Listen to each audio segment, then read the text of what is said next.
everybody, and welcome to the second episode of SNIP'S COMLINK. I am Natalia, or I can go by Natty Light, Nat. I've had so many nicknames within the past year given to me because no one knows how to say my name, or they'll say Natalie, and I'm just like, just call me Nat.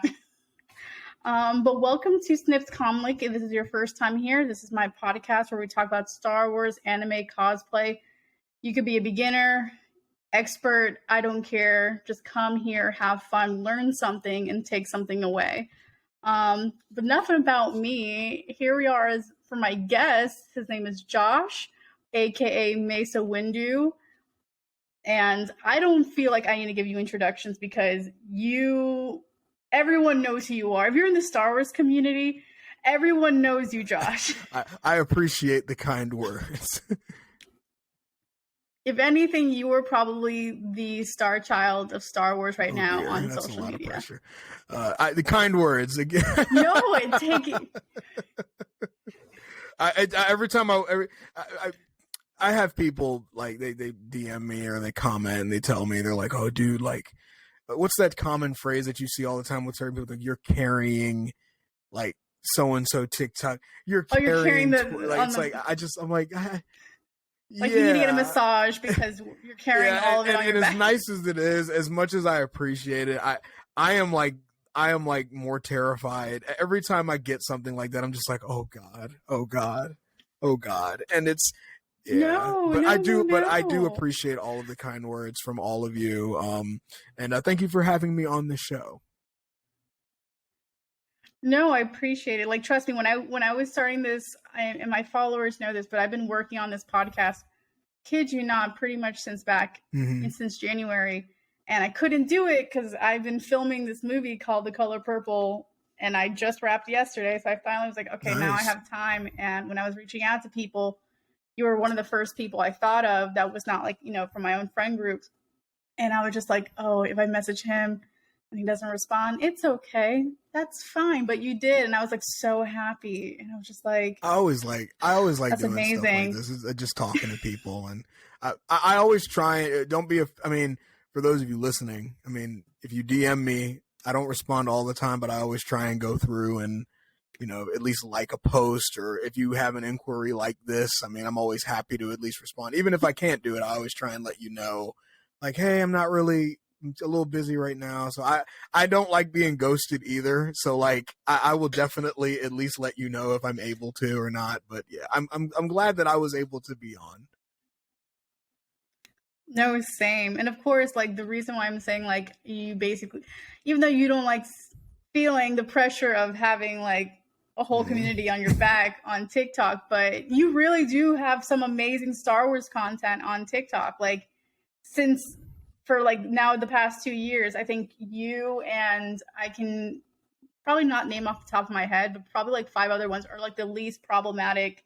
And the reason why I'm saying least problematic is because every single time I see your content, there's joy, there's no drama, there's like, if anything, greatness received towards you. Like, you were invited to Star Wars Celebration. Star Wars commented on your you were going back and forth on Twitter, like they came on your live. Like, that's amazing. Like, that is awesome. It is admittedly, like, the Star Wars Twitter one was probably my favorite moment of the past year. It really has been, the last couple of months have really been an incredibly humbling and an incredibly beautiful experience. And it kind of goes into what I was saying a little bit earlier. Like, it's really scary. Like, I'm not gonna lie. Like, it's really scary. Like, being able to say, and I'm not tooting my own horn. I don't like talking about myself at all. But like, whenever somebody tells me like, oh my God, like, you are such a good person. Whenever people tell me this, like, I always have to ask myself, like, the mean part of me, the doubtful part of me is always telling me like, are you a good person, Josh? Are you a good person? Are you doing everything you can? Are you really syndrome. Are you really that good of a person? What if you came out tomorrow and made a terrible mistake? It's like, and that, the more you experience good things happening, the higher that worry becomes. And, you know, like the whole, what is it called? Like the House of Cards thing, like that kind of thing always gets in my head. And I have to learn how to, you know, keep living my life how I've been living and not worrying about one day possibly making a mistake. And if you do make a mistake one day, however that may be, like, you own up to it like a grown ass man, and can I curse on here? It's not really a curse word. See, already Absolutely. making mistakes. I don't care. No, but like, one of the things that I was talking to my mom. My mom is pretty much my confession booth, and she was like, "I'm so proud of you," and I was like, "Yeah, I get it, but like, I'm also really scared. Like, part of me wishes that I never did get to this point, so that I could just go on in obscurity and be a Star Wars fan that nobody." So basically, just basically be the one liking the TikTok and not calling like it a day. And it's always been something where it's like, whenever everybody's looking at you, you have that added like, oh God, is this what it feels like? And so, but you know, I'm getting better at, like, you know, kind of going with the flow. I mean, I wouldn't classify myself as a celebrity. I don't know why people say that. I'm like, I wouldn't call myself a celebrity. When you still have a day job, I don't think when you still have a day job, I don't really think I can classify myself as, I'm like, hey, look, man, I could quit tomorrow and I would be on the side of the road. I would not promise you, but no, it's social media, especially this day and age, when every single minute thing is focused on everything you say, everything you do, everything, all of that. And when you know all that, and when you might have even been on the giving end of it sometimes, it's kind of like, oh, I kind of get why this is so terrifying now. But, you know, we're working through it. We're working through it. We're working through it. And if anything, it's bringing like lightness to, especially with all this new Star Wars shows coming out, like, is giving everyone more content to bring to the table, which has been nice. I always say I would rather take anything Star Wars than no Star Wars at all. As you can tell by my background, I'm a very I love that Ahsoka. Was it a tapestry in the back? It's beautiful. Tapestry. Oh, yeah, there you go. Red bubble. There you go. Bubble. I kid you not. I bought this, and last year, I did a... when most of the cons were still going virtual and you can meet people virtually, I did the Galaxy Con with Ashley Eckstein and Matt Lanter. Ashley, I love Ashley. I've met her like 5 times, and I'm telling you, this woman has a memory like I cannot express. Like, she remembers faces, she remembers names, she remembers how she met you. It's insane. Like, I met her back in 2014 during Star Wars weekends, which was, you know, to the youngins out there, a great time to be alive at Disney. It was like weekends where basically it was just all Star Wars, prequels, originals, Rebels, Clone Wars, like all characters were out. Like, there was no like, it was only Kylo Ren, it was only just, it was so weird too, because you would be meeting Anakin Skywalker on one side of Disney, and then turn the corner and there was Darth Vader. I bet as a kid, that's probably. And then like, what? I would pretty much was a I was in like my 20s at this point. I was like 20. Yeah, I was 20 when I went for my first time, and like anytime I actually mentioned Darth Vader to Anakin, he didn't there you go.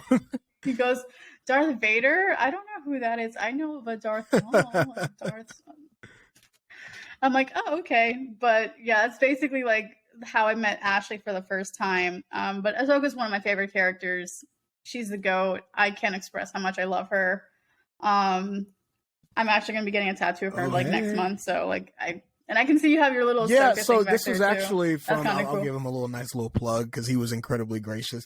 It's badass art. I forgot the name of the actual. I feel terrible. Hang on. No, you're good. I will send you his tag, but it's like Badass Art LLC. He reached out to me and he was like, "Hey dude, like, big fan. Like, I want to send you something. Is it possible?" And I was like, "Okay." I said, "Sure, man." I was like, "Just send it to me." And then it came in the mail like right before I was actually getting ready to go somewhere, and I opened it. And I was like, "Oh, this is from him." And I opened it, and it was like it's a wood carving of Ahsoka's the outline of Ahsoka's headdress. Hang on. Stop. Wait a minute. Yeah, you're definitely now going to have to tell me this company, because I'm going to definitely tag them in this. Yeah, it's a wood gosh. Jesus, lighting. It's a wood carving. Yeah, he took the. It's gorgeous. That is that's absolutely gorgeous. Beautiful. Oh my god, I love Ahsoka. She is. She's such a great character. I'm so excited for the show. It won't be. I mean, I have to walk. I've been doing this with all Star Wars shows. I've been walking in with absolutely no expectations, because I came in with expectations for Bad Batch last year. Yeah. Love. No. Bad Batch. Yeah, I had the same. And then because I mean, obviously when Mandalorian first came out, I had none of us knew what the Mandalorian was going to be. So like for me, I was coming in knowing nothing. And then of course Book of Boba came out, and I was like, okay, I have to come in with the lowest expectations, because I love Boba too, but I'm like, damn, they could mess this up really bad. And then with Kenobi, I had to like make sure I came in with no expectations. I'm like, I'm not making predictions. I'm not trying to be here like, oh, this is gonna happen. That like, and then I ended up loving the show. I had a really good time watching Kenobi. That had been something that we had all been kind of screaming for ever since episode 3 came. We were like, oh, we would love a story about him. I told people didn't like it, but I told people, I said it could literally be a 6-part series about him in the desert crying, and I'd be Ewan McGregor came back, so it's a win for me. Like, I don't care. Like, this is what I wanted. Like, right. Like, I grew up watching the prequels. Like, I saw Phantom Menace in '99 in theaters with my dad. Was in 5th grade when Revenge of the Sith came out, and I don't know about you, but I felt like my inner child was healed watching Kenobi. Yeah. I don't know how that worked, but I'm just like, I don't know. I feel more at peace. It bridged a lot of, I don't want to say plot holes, but it made a lot of stuff in A New Hope a lot clearer too, which I appreciated. Because like, aside from the whole like before this show came out, our understanding of it was the last time Darth Vader had seen Obi-Wan was when they fought on Mustafar. And that's a pretty fair, like, you know, I doubt George Lucas had a plan to come out with a series that explained that they actually met once before. It's like, no, he oh my God, no, this mastermind. And so they definitely kind of added that in, but it worked even better because it kind of, in addition to it also explaining why Obi-Wan considered Anakin Skywalker dead, and you kind of like shit on him for telling Luke like, yeah, your father's dead, and I'm sure Luke still kind of looks at him sideways like, you could have told me that was my dad. But like it made more sense as to why he would consider him dead, because Anakin himself, or Vader himself, admitted that Anakin is dead to Obi-Wan. Like, Anakin's gone. He's dead. He's like I killed him. I'm the husk of his body. I'm the one that killed him. It's not your fault. It's me. Like, I'm the one that did this. And so saying all that to him probably solidified Obi-Wan's thought, like, oh, there's no saving him. Like, he's gone. Like, the one that I know is Darth Vader now, and there's no point in ever trying. So I get it. But still, it's kind of like, yeah, Luke is probably understandably a little shitty at him. Like, you could have told me something like that. Right. And you know what? It was interesting watching this show, because I was kind of wondering, because I'm like, okay, we're referencing Rebels because we have the Inquisitors, we are seeing Vader's castle, yada yada yada, and I'm just like, oh, I know people said they don't want to be seeing Ahsoka in every single show, like they saw her in Mando and they saw her in Boba. But I'm like, I really wish someone would have mentioned Ahsoka's name, whether it had been Kenobi, like saying like, you know, Ahsoka couldn't save him. I can't save him.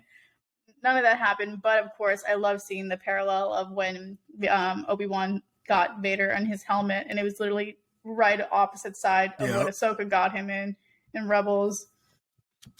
But yeah, it's just a great time to be a Star Wars fan. I think everyone needs to be a Star Wars fan. I look at my mom with envy, because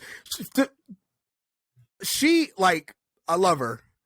She has a son who has 1 million followers on TikTok talking about Star Wars, and to this day I cannot get her to sit down and watch a freaking Star Wars movie with me. She refuses to watch I'm like, Mom, just sit when it's raining outside, come over, sit down and watch A New Hope with me. Like, come on. And it's like she legitimately just refused. And I said, you know what, Mom, if this ever like hits a new level and I end up making a living doing this stuff, you are going to be obligated to sit down and watch this entire like it's not going to be fair after that point. You can't like refuse to watch it if this is my meal ticket now. It's like, come on, you need to sit down because this is my bread and money now. You need to appreciate my job. It's like, all right. It is literally so funny because my sister and my mom are the same. My sister is a Star Wars fan, but when I say fan, I mean like she really only watched the prequels because she thought Hayden Christensen was hot. My mom, like, she looks at me and she goes, I'm her oldest child. And she goes, you're my special child because, you know, most people my age now, I'm like about to turn 28 next month. Most people my age, you know, are like, they're married and got kids and, you know, have nice apartments. And I'm here in my little studio decorated all over with Star Wars. And she goes, you're just my special Ain't nothing child. Wrong with that. And she, oh, absolutely not. Right, like, exactly, my money, not yours. And then, and like, I remember, she hasn't seen she hasn't seen the sequels. So I remember she had come to visit me once and the Last Jedi started playing. And of course, it was like, just kind of like the worst timing of when, like at what part. It was already past the Red Room, the fight scene. And my mom's like, what's going on? Like, who's that guy? I'm like, I'm not explaining all of this to you right now. Like, you need to go watch The Force Awakens and then start watching why The do Last parents Jedi and do then that? watch the Rise. Why do they refuse to watch stuff and then they start asking 80 questions when they jump in like the middle of the end of final trilogy? Like, what's that? Who's that? Why is that? Mom, stop. And it's why I can't go to the theater with her because this happened to me when Rogue One came out. I saw Rogue One in theaters before, you know, before her, but they came to visit me when I was living in Orlando, and they're like, "Let's go watch Rogue One in theaters." I'm like, "Okay, that's fine." Like a Star Wars day with my parents. Right. This never happened, so yeah. And the entire movie. Who's the droid? Who's that guy? Why is he snarky? Why is that guy blind? And I'm like, oh my God. I'm just like, Mom, I can't take you to these theaters, man. Especially during Star Wars. Just stop, Mom. And I'm like, they're now on all Disney Plus. Watch. Like, we all have the family subscription. Like, take the time. No excuse. Watch it. And then literally no excuse. I mean, now it's been better because she has seen The Force Awakens and she saw The Last Jedi. She still hasn't seen Rise of Skywalker yet. I told her, I'm like, it's a long movie, so get strapped in because it's just a lot. But because she could never understand when I said, who's this Kylo Ren? Why do you keep talking about this character Kylo Ren? I'm like, I love Kylo Ren. If Ahsoka's my first favorite character, Kylo is my second favorite.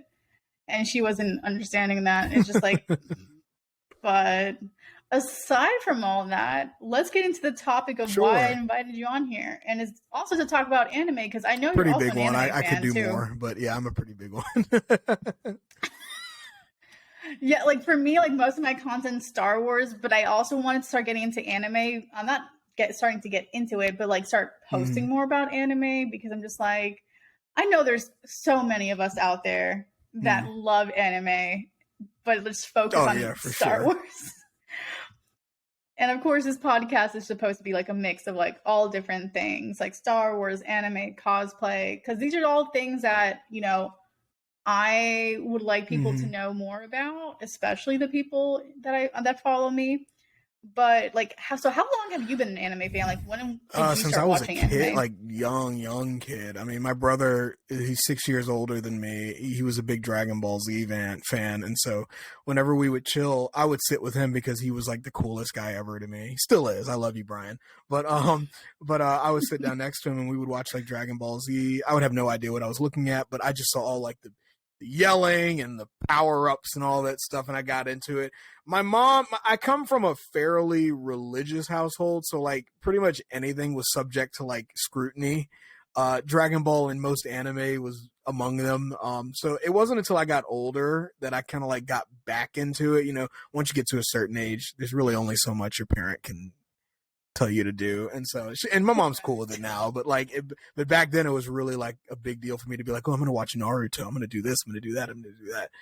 So yeah, my history goes back. And if you want to call it an anime, it kind of got started with Avatar: The Last Airbender, which I consider it like the greatest animated show of all time, in my personal opinion. I think the story is perfect. No, it's I think the story 100%. Is fantastic. I think the performances are exceptional. I think the cultural inspiration from all across like Asian culture was really well done and tastefully done as well, or at least as tastefully as two white guys could probably do it. Listen, it was ahead of its time. It was ahead of its time because I remember Avatar coming out and on Nickelodeon, and I was loving this, and people weren't jumping on this like fandom with me, and I'm like, why? This is a kid who can bend 4 different elements. Like we have earth, wind, fire, and it seemed so cool. The characters were awesome. The jokes were funny. There was comedy. There was serious. Like it was cool. And then of course, like Legend of Korra came out, and people were just like, oh, turned off. Still another show way ahead of its time. But I technically consider that an anime because it's an American animated series, but still like. I would I would consider it. So here's the thing, like it doesn't matter what people like. I personally always, I mean, it was never like a gotcha thing for anybody when people were like, do you think it's an anime? And I was like, I mean, I've never really considered like American made shows to be anime, even if it was heavily inspired by anime. I always just considered it I don't want to call it a cartoon show, but like an animated show. I mean, like, and so then as I got older, I was kind of like, it's really not that big of a deal. It's an exceptionally good story. If you want to call it an anime, it's one of the best anime of all time. I mean, it's for sure up there. But no, it's I've never had an issue with what people want to call it. I mean, I guess you could call it an anime. I mean, it's not that big of a deal. It's like, it's fine. No, it's a great show. I mean, it's fantastic. I love it. When I was a kid, I had a crush on Katara, like crazily. Mae Whitman. Oh, crush on Zuko. That's fair. Oh, absolutely. Because I grew up watching Hook. So Dante Bosco was like, with his fiery red back. We got to take a minute. There was like growing up, like take a minute. Cause like to me, like the people, like I was such a nerd growing up. Like I had different, and like the Virgo in me just had so many different fixations over the years. Like at first it was Sailor Moon, and then it was Avatar: The Last Airbender, and then it was Harry Potter, and then it was Star Wars was always throughout, but like it would always be other things. Like for example, like Tom Felton, I had a crush on him because he played Draco Malfoy. Like I had a crush on oh my gosh, why am I blanking out on this? It's the actor who played, oh my gosh, it was the actor who played, I'm now thinking from Legend of Korra. It's Mako. What's his face? I know his name. I know his face. But the name is escaping me because I was like, I remember hearing him like when I was a kid. I'm just like, oh, this voice is so cute. And then I remember seeing a picture of him like, oh, cutie patootie. 1 sec. And then, you know, just your 90s child, of course, other obsessions like boy bands and stuff like that. Dave Faustino, yeah. Yes! Yeah, I knew the face. Wow, he's almost 50. Wow. Wow, I did not know that. Yeah, he was. I think that's also the beauty of like voiceover is like your voice can transcend so many different you could ranges. Be 60 so, like, and sound 40. I tried getting. It's amazing. Correct. I mean, for me, Avatar is definitely a show that I like. I mean, an anime that I definitely was a big fan of growing up. Plus Sailor Moon. But it wasn't until when COVID hit, literally I had got COVID in December of 2020 and I had to isolate for 3 weeks. And I was just like, okay, I'll rewatch all of Sailor Moon again because it's been so long and they were all on Hulu. I binged watched the hell out of Sailor Moon. And then my roommates were mentioning of an anime called Attack on Titan. And I was just like, I'll get into it. Let me start watching the first episode. I never really actually had seen a animated show or an animated series that had a lot of like gore and blood in it. So I don't know how I was going to get into it. And then like it kept going and I just kept getting hooked. And then like the second I finished Attack on Titan, it was like, okay, what anime can I watch next? And at this point, I've now watched over 60 anime. There you go. Within that 1 year. I mean, granted, I know people that have watched 500 plus anime, like have read so much manga. Like I'm still like a newbie. I like to I would be on that level too. Yeah, as people tell me like, oh, you need to watch One Piece. I was like, I will have to. That'll have to be like a decline. Yeah, Pass. We'll see one day. The only reason why I say decline is because it's like 1,000 episodes. Like I'm that kind of person. Yeah. Over 1,000. Like I am the person that I am dedicated to finishing it. Like I have like there's some anime that I still have like put paused on because I'm just like, oh, I'll when I get the time I'll rewatch it again. But no, One Piece is like too long for me. I would get frustrated that I am not past episode 100 very quick. But like for example, I like another one that I really ended up liking was Demon Slayer. Thought was pretty good. You know, you're the typical ones that became very I would say mainstream, especially in like the theaters, like the one like Fruits Basket was another one that I didn't expect to get so into, but I did. But like to me, I think my still favorite is going to be Attack on Titan. Like it kind of reminds me of Avatar. It has a great story, great characters, great opening music. I'm also that kind of nerdy person that I'm very much into the soundtracks. Yeah. So like Star Wars music, like I fall asleep listening to it. Like it's playing. Like I don't know if you follow him, but Kim. On YouTube his name is Samuel Kim. Yeah, he's amazing. That's all I listen to is his music going to bed. The Rise of Skywalker trailer. His work on the Rise of Skywalker trailer music is like some of the. I was like, dude, this has me emotional, bro. Like the Rise of Skywalker trailer music was already tearjerker because like you knew it was the last movie of the saga, pretty much, and so the trailer did a good job of representing that and playing the main theme in a different way. Was like it hit the heart just right. I remember watching it and I was just like, oh my god, I might cry. This is so beautiful. It is so beautiful. Like I kid you not, I will find this like whoever I marry one day, if I ever get married, that will be my wedding. Like that's what I am walking down the aisle. That's a good choice. Like it was so good and definitely a tearjerker. Like definitely got me so emotional. Oh, such a great song. But yeah, Samuel Kim's like he's also done soundtrack music for Attack on Titan, for Demon Slayer, and those are all just he did a medley really? Where he did Marvel, DC, and Star Wars all together, and I was like, oh my god, it's so cool. He did a medley of Pirates of the Caribbean and Star Wars, and I'm just like, not only that, I'm a very big Pirates of the Caribbean fan. It was just, I'm like, you just brought the two things that I never expected to come together. And can you see me? Was amazing. I can see my light went off out of nowhere. You turned to the dark side? That scared the hell out of me. I thought it was, what the hell? How did okay, hang on one sec. Jeez. No, you're good. That was weird. Alrighty. I agree with everything you just said. Jeez. Okay. No, definitely. I became a very big living in Florida and having the access to go to Walt Disney World a lot, like as a kid. Pirates of the Caribbean was probably one of my favorite rides, and then of course all the movies. Johnny Depp, amazing.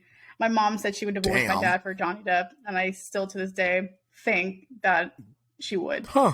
Well, God she just bless loves him that much. I know I told that to my mom. I'm like, all right, Mom. Yeah, chase the bag, Mom. Chase the bag. Yeah. You do you, boo. Right? Chase the bag. He's currently probably in Europe somewhere on a tour, but like, have good fun. luck, Mom.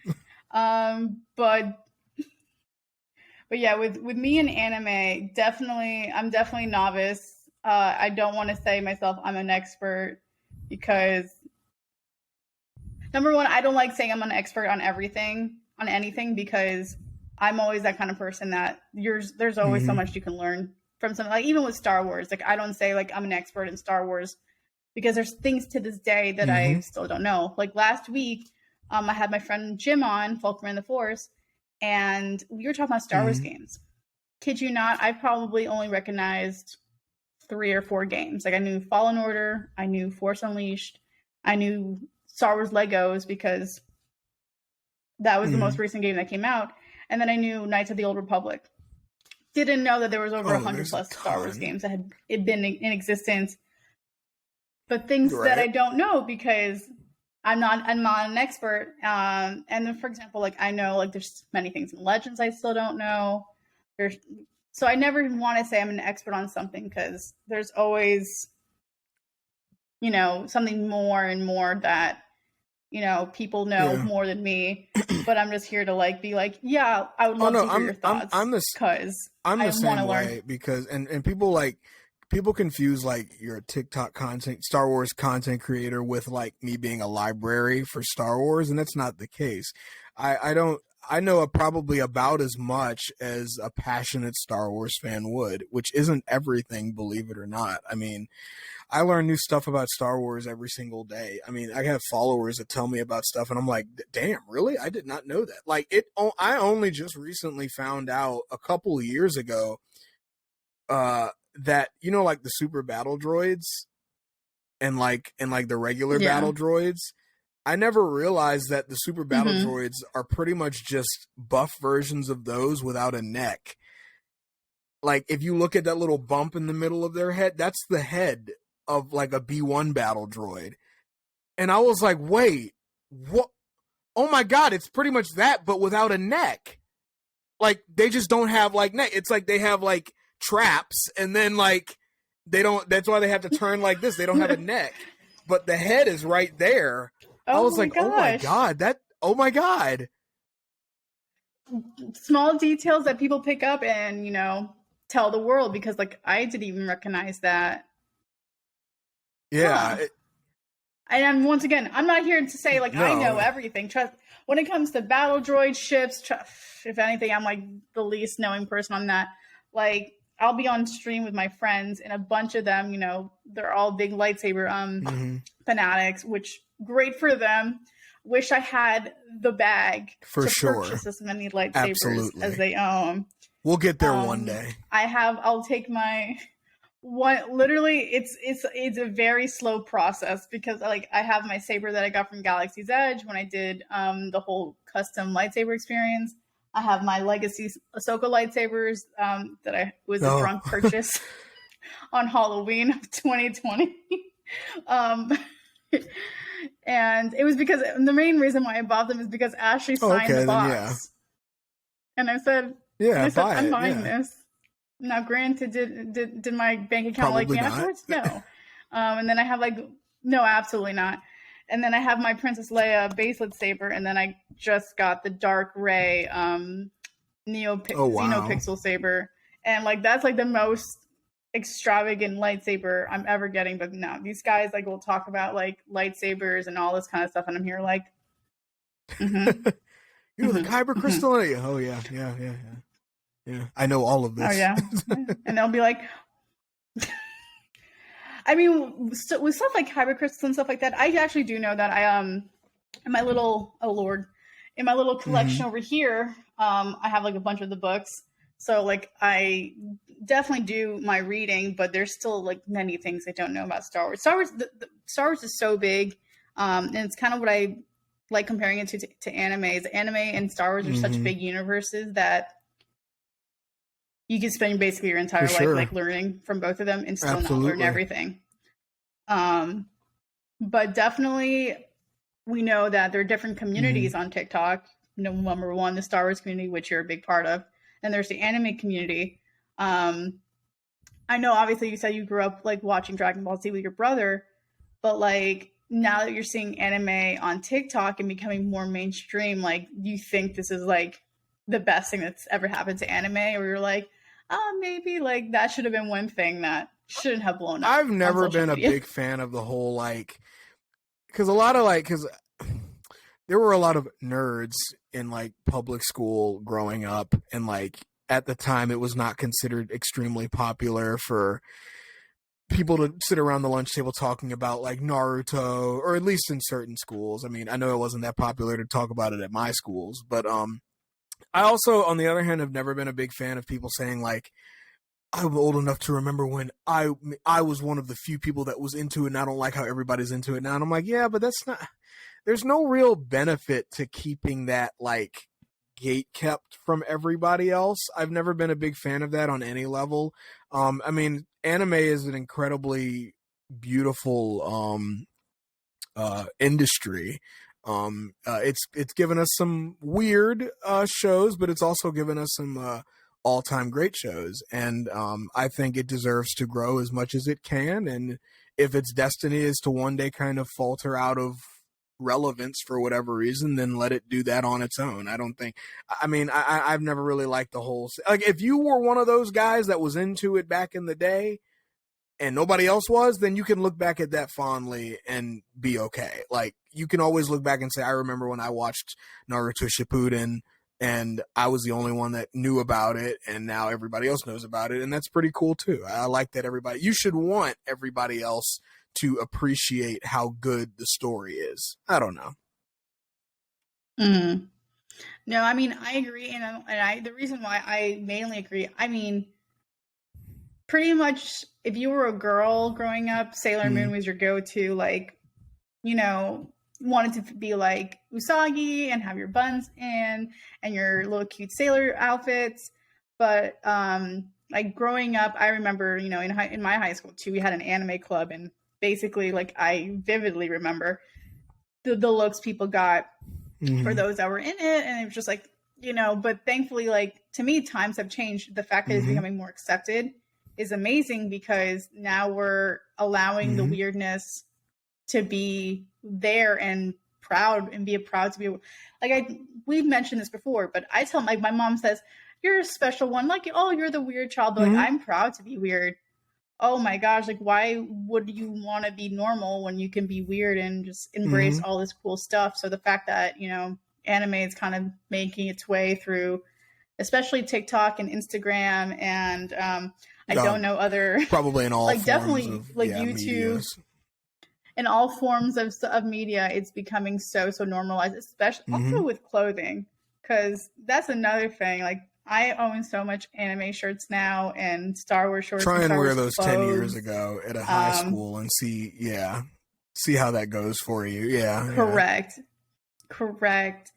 So now, like, I'm happy it's kind of going mainstream and being accepted pretty much by everyone, to a point that it's still now is actually being implemented to Star Wars. Like, Star Wars Visions happened.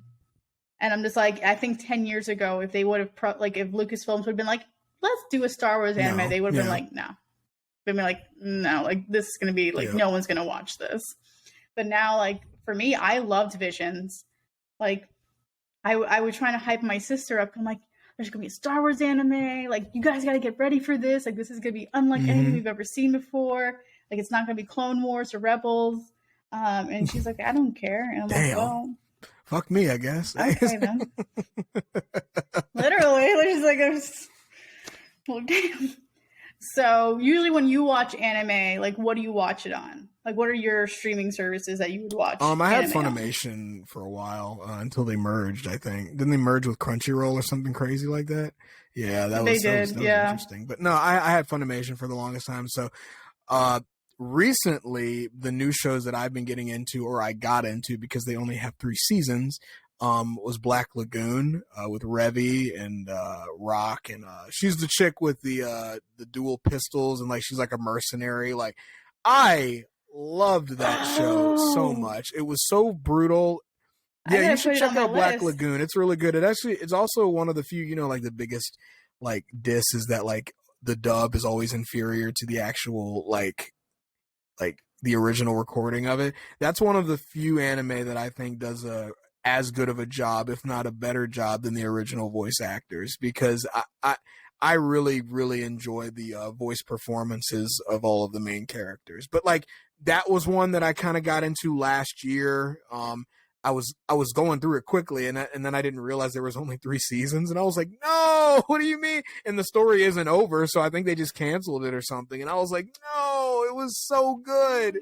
I hate it. I mean, praying if anything, praying that it gets picked up by another studio then, because that's usually what ends up happening. It's like, and that's what I've been realizing this past year is like a lot of like the really good animes either have 1 season or 12 episodes, and I'm here like, well, you guys got me so excited for this, and now I have nothing. I don't know what to do. Like for me, my sister pays for Netflix, so on the family plan for that. I had separately Crunchyroll and Funimation, because I realized I'm like, okay, Crunchyroll has anime that Funimation doesn't have, and then Funimation has anime that Crunchyroll doesn't have. And so I'd be watching the both, and of course, when they merged, I was like, I'll see how long I'll keep this on for. Like, I'll see how long I'll pay for these both. And then at one point, I was just like, well, there they go. They just finally merged, and all this stuff that I was watching on Funimation's now on Crunchyroll. I'm like, yep, time to there you go. end my Funimation subscription. And now, like, I pretty much watch everything on Netflix, Crunchyroll, Hulu, because Hulu still has the anime. Like, Hulu is the only place that I know that you can watch all 4 seasons of Sailor Moon, like both dub and sub. And I'm that kind of person. Like, there's not a preference to me of how I watch things. Like, if it's a brand new anime and it only comes out in Japanese, like, I'll watch it. I love the Japanese language. I think it's beautiful to hear. The only thing that sucks though is I have to like sit there and like kind of concentrate and be like, okay, got to get into the story, because now like when you're listening to it in dub, you're like, oh, I can probably like turn my head around or probably make some food while watching this. But yeah, definitely Crunchyroll's been my go-to, especially because they have all seasons of Attack on Titan on there now in English. And if I get hated for this in the comments, I'm so sorry, but I think the English cast of Attack on Titan is amazing. They're all great. Some of the finest performances in anime history, in English dub history. Yeah. I mean, J. Michael Tatum, Matthew Mercer, like Bryce Papenbrook, like they're such great people. It's just like, yeah, I like it. I prefer that over the sub. But like, for example, like Spy X Family, which just came out, I prefer the Japanese cast over the English cast. And that's just me. But so like out of everything, like what is your favorite anime? You said you were mentioning, was it Black Lagoon or Blood Lagoon? Yeah. So I can write this down. It's a really good one. Another one that I consider one of the greatest stories in anime history is Full Metal Alchemist Brotherhood. That is, I have not that one is absolute gas. I love that show so much. And that's another one where the dub does as good of a job as the original Japanese recording, because it's absolutely, the main character is played by the guy who voices Broly, or used to voice Broly, Vic Mignogna, at least until all that stuff with him happened a few years ago. Yeah. And so, but he had a very raw performance. Who else? Travis Willingham plays Roy Mustang. He's another one of the main characters. There's a lot of really high end like voice actors in there. That's a top tier cast. Like, really, that's really amazing. Good. I know I know with Full Metal Alchemist, like, I remember when people were trying to explain it to me, I'm like, okay, just tell me which one you need to start off with. And they're like, well, don't watch the original. Like, watch Brotherhood, because that one's more towards... So here's what I would say. I think you should watch both of them. They're both really good. They're both very different. A lot of the main plot points are the same, but they go about them in very different ways, if that makes sense. Think like... Isn't one closer to the Brotherhood manga? is like, the one that's Brotherhood pretty much bar for bar the manga. The original Full Metal Alchemist that I think came out in 2003, that one took a lot of inspiration from the manga and I think the general plot of the manga, but they got to each major plot point very differently. All that being said, it's a really good imagination of the book. I enjoyed it immensely. I'm so glad that I watched Brotherhood first because it allowed me to go into the 2003 version and go, oh, I see why they did that differently. Oh, that's different than that. And it's actually a fresh watch because it's not the exact same story. It's like, oh, I wonder if I don't recognize that person from the original show. I wonder if they're going to make it out this time. I wonder if they're an important character, but no, Full Metal Alchemist Brotherhood took over my first 2 years of college. I would not stop watching Full Metal Alchemist Brotherhood. Sword Art Online was another pretty big one, at least for a little bit. I kind of stopped watching after season 2, but I love the first season a lot. I was going to say, first season I saw, and then I think one of my friends on TikTok, she kind of be like, I wouldn't even invest in watching season 2. And I said, why? Because we were having a whole conversation. And she goes, I just don't think you're going to like it. And at this point, like, we're getting like very, very close to a point that she knew what my preferences were. She goes, I don't think you should just wait. You shouldn't just waste your time watching this. Like, you should, if anything, start watching. I think this is at the point where, because I also am a fan of BL anime. So I think it was around the time where Sasaki and Miyano came out, and so I started watching that, and she goes, yeah, I should start watching that, and I'm like, okay. Yeah, I enjoyed season 1 of Sword Art Online. It was a very good story, and I remember it kind of came on, like, I remember I had just finished watching another anime, and you know when you finally finish an anime, like, Netflix goes from next episode to, like, next series to watch. For some reason, I think I accidentally clicked okay for the next one. I didn't mean to, and I was watching it, and I didn't know the premise of Sword Art Online, so when I was watching the cold open, I'm like, oh, it's like a little video game, like people go into a video game, virtual, whatever. I wonder what that's going to be about. And then when the guy comes out, and he's like, hey, guys, you can't take it off, and if your parents take it off, you die. I was like, oh my God, this is insane. It went from 0 to... I got hooked to the rest of the way. I was like, fast. oh, I need to see how this shit goes. Like, there were kids dying because their parents didn't realize they were killing their kids by taking off the... I was like, oh my God, I wonder... Like, that, you know how terrifying that would be? You're in a game and you realize, like, oh, my mom has no idea that my brain is going to fry if she takes off this... Oh God. It kind of... I'm going to, like, venture off just for a second. It reminded me, when I started watching it, it reminded me of Spy Kids 3. When they did Game Over... And then you're in the game. I do. I remember that. And that's terrifying.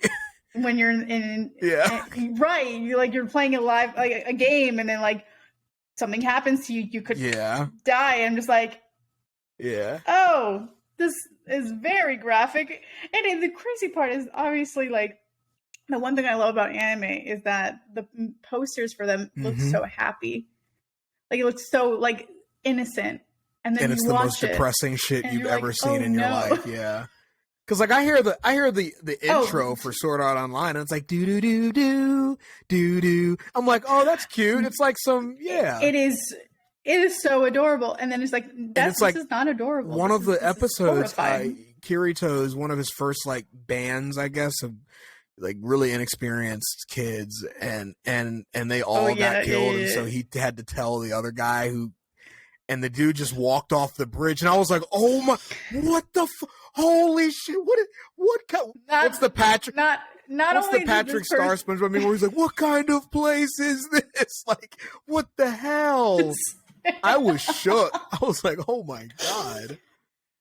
Oh my God! No, I remember. So, like, there was another anime that kind of like basically when I was watching them on Netflix, because this Netflix, I swear to God, is like an interesting streaming service to watch on, because it will definitely just bring you straight into the next series without you even really like wanting to see it. You're like, okay. I ended up getting sucked into Castlevania and Beastars the same way. Castlevania is actually a really good one. I think I prefer, you know what, it depends on every anime is different, but like season 1 of Castlevania slapped. I'm like a big vampire fan too, so like season 1 I thought was really, really great. Plot was great. Characters were awesome. I also found the animation very intriguing just because it was so dark. It did look like basically you were watching Dracula just on anime. And then Beastars, I couldn't get past like halfway through season 1 because I found this to be very strange. I'm like, like they're all like, it was very weird. And it admittedly was not my type of anime. I was like, okay. I was about 2 episodes in, and I was like, I'm sorry. When she started, like, when the bunny starts ripping off her shirt, I'm just like... I was like, what the hell is this shit? Okay, all right, yeah. Like, this is Netflix, correct? My buddy was like, you need to watch it. It's so good. And I'm like, all right, I mean, like, I'm all for weird anime. So, like, and I'll check it out if I need to. And so I got through the first episode, and I was more just like, huh. And they were like, yeah, it gets better. I was like, okay. Watched the second episode and I was like, yeah, I'm not my cup of tea, man. I'm sorry. Yeah, like literally I have a list of all the anime that I watch, and next to that one I put dropped because I just couldn't finish it. It was just, I wasn't intrigued by it. I thought the opening was cool. I'm like, it reminds me of, you know, it's very unique. I do appreciate the novelty of it. I was just like, it's a little bit jarring. I probably would have to be drunk to ever watch that again. Like, not meant as like a disrespect to the people who made it or anything. I was just like, no, I think I just have to be in a state of mind to watch this type of show, and I'm not in that state of mind right now, which is sober. Yeah. That's how I felt, like, because Netflix has their own anime, like, or anime originals that they come out, and of course, and they also just have anime on there, which I keep seeing them to keep acquiring more, which is cool on them, especially with how Netflix is kind of going nowadays. It's kind of fighting like for their lives right now, making shit more expensive a month. Literally, they're fighting for their lives. It's that, and it's like the fact that, you know, they just let so many people go, like, apparently, because I found this out working for, you know, most of my followers know this, but my boss is Danielle Brooks, and she's a Netflix girl. Like, she was on Orange is the New Black, which was the third Netflix series ever to come out, and she was telling me that apparently the algorithm to Netflix is if you don't if you don't like the stuff you watch, they won't renew it. So people say, "Oh, why isn't my show getting my favorite show getting renewed, or why is it getting canceled?" It's because apparently it's supposed to be interacting with the website and like telling them what like you love, what you dislike, and that's what they take it on. If no one rates anything, then they take it as like, "Oh, no one feels like anything for the show, so we're going to cancel it." And I never knew that. I mean, I always thought they looked at them as metrics, but I never knew that that's literally what they're looking at. I found this out like 2 months ago because we were strolling on watching on Netflix because she started this new show called oh my god, it was like this reality TV show where like like The Ultimatum, that's what it was called, because you had to make an ultimatum. Like, these couples came in and they've been together for years, and they're like, oh, if I don't like you, over like we separate for 3 weeks, go off, date our own people, and then come back, and then you have to make an ultimatum, either marry me or break up with me. And that's when she told me, and they're like, yeah, if you don't interact with these shows, that's why they don't get renewed. Wow. And so I was just like, oh, I wonder if that's the same thing for the anime, because the anime is different than like the actual shows. Like Netflix, when you're seeing an original TV series, that's being created by Netflix, whereas Netflix just sources companies to make this anime, and then they'll stream it on their website. So it's kind of interesting. I never knew that. I mean, I always kind of figured it was something like that, but I never really kind of took it as like that's literally what they're kind of basing it on. It's like if they don't see any interaction there, it's kind of like, oh, they must not like it that much, because it's kind of a sign of how many people are watching it and liking it enough that they enjoy it. Yeah. So it's like, do we put another couple million into this season, or do we say, oh well, and then leave it on there so people can watch the first season, and maybe down the road, if people are going nuts for it again, we can, you know, bring it back up again. But for now, no. Exactly. So it's interesting. Yeah, my only real reason why I continue to still watch Netflix is because Avatar and The Legend of Korra are on there. That's my two reasons. When they came back, like I remember Netflix announcing them bringing it to Netflix. I was just like, I could watch this forever, and I would do it. I would literally remember I would put the feature on where just like say keep playing, and I would fall asleep watching Avatar: The Last Airbender. Like I would fall asleep season 1 and I would wake up in season like literally at this point where Fire Lord Ozai is about to you've seen Ozai's face and it's like, oh damn, we got here quick. And the same thing with Legend of Korra, like I'll fall asleep season 1 and I'll wake up and there's Kuvira. Damn, I'm like, 3 seasons later, 3 years later. 3 years later, and so here we are now. But with Crunchyroll, like I don't think Crunchyroll has a lot of Crunchyroll originals. Like I think they for Tokunawa, which is like a really really cute anime on Netflix, on Crunchyroll. It's like not one of their first, but it's like their big one right now. And then also Fena Pirate Princess.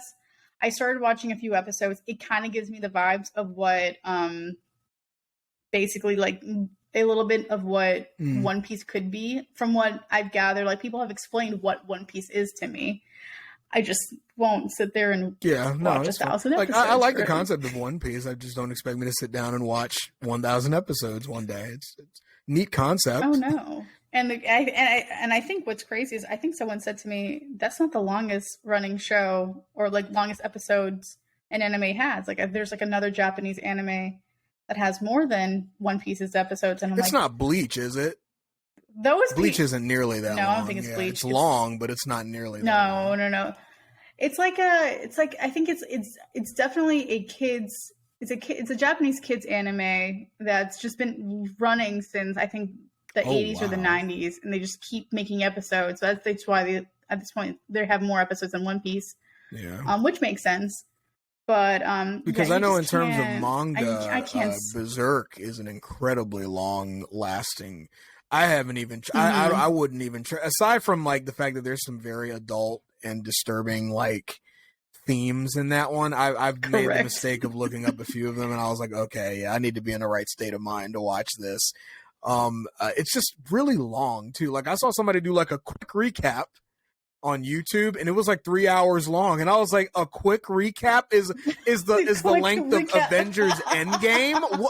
What the hell? Oh, Jesus Christ.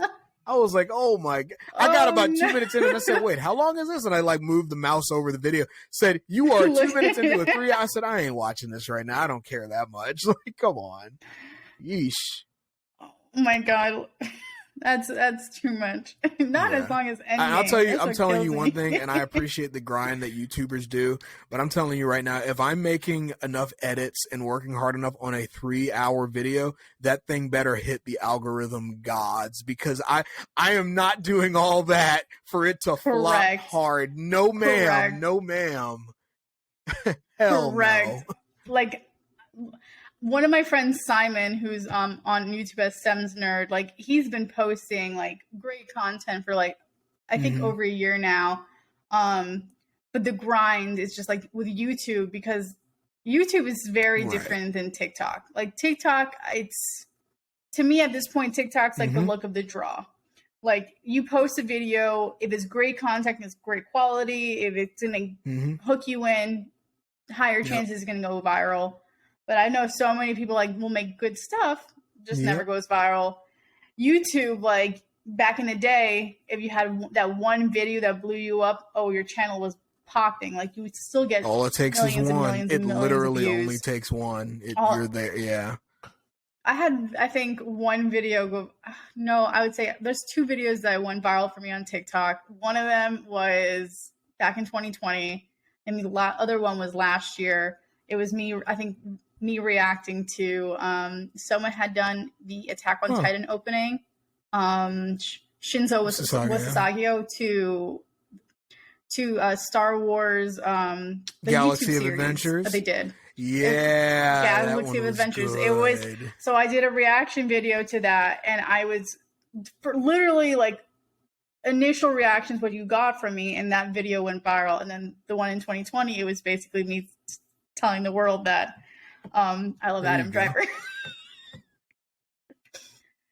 TikTok was different during quarantine. Like, I feel like people just had to get their emotions out some way to deal with the fact that we were isolated in for Everybody so was long. Just detrimentally I don't know about bad. you. It just I kid you not. I mean, like, last year, I had just moved to Atlanta last year, but for the longest time I was living in Orlando. When COVID hit, kid you not, Orlando was like a ghost town. Like, no one went out for months. Like, we were all trapped in our homes. Like, no one was going anywhere. It wasn't really until like the theme parks were just like, we're going to start opening again. So like, hopefully the world can go back to normal. And literally like little by little, but yeah, TikTok definitely got people through so many things. And so like, I would be making content like talking about Adam Driver or Kylo Ren or Star Wars, and it was just the look of like, depending. And then after like a couple of videos, like, okay, I'm getting tired of this. Yep. TikTok is an incredibly frustrating algorithm that nobody will ever understand. YouTube, I've always considered YouTube to be like the final frontier of content creating, because I feel like if you can make it on YouTube, you can make it pretty much anywhere else. Like I actually have a friend of mine. He's an anime content creator, so this actually segues beautifully. But I don't know if you've heard of NC Hammer. He mainly talks about Naruto stuff. And we were actually talking, I think about 6 to 8. No, this was almost a year ago. Yeah, because it was right around the time the No Way Home trailer leaked, because people were waiting for the No Way Home trailer.